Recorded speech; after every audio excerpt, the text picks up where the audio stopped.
lot of what we are really looking at is when we talk about what are going to be those 4 things that we think about are in those latest digital fraud trends that businesses really need to be aware about. The first one obviously is fake accounts. So when we talk to a lot of our customers, and our customers are website owners, app owners, e-commerce, on-demand, fintech, gaming, you name it, people who are onboarding lots of accounts and users, these fake accounts are coming in fast and furious. This is where I'm going to just pretend like I'm either Christy Milani, or I'm going to pretend like I'm Isabella Villalobos, who I said was always my stage name. And that is not a real person, but I'm still going to try to do real things, but not with real data and not with my own currency.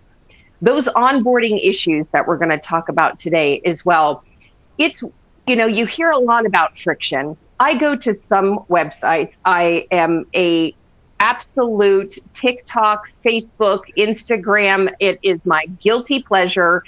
And when I try to join in some of these places that are telling me to join their community or buy something, the onboarding is really clumsy in many cases. Now, what they're trying to do is to make sure I'm the right person.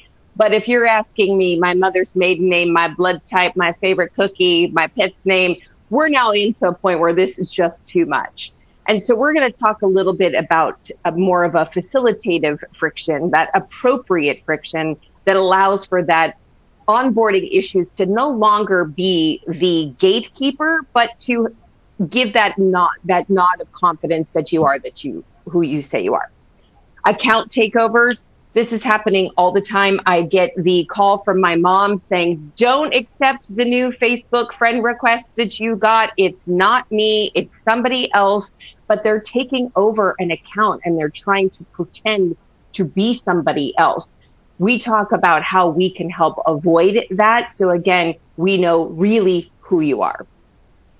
And then lastly is promo abuse.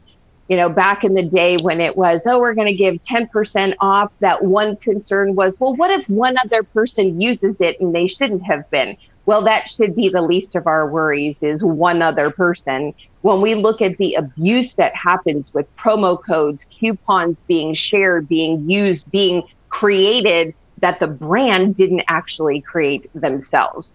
So these are really a lot of the digital trends. I wish that these were the only trends that we're seeing in fraud, but these are the top 4 when we really look at how is a brand going to create that trustworthy bond with their end users.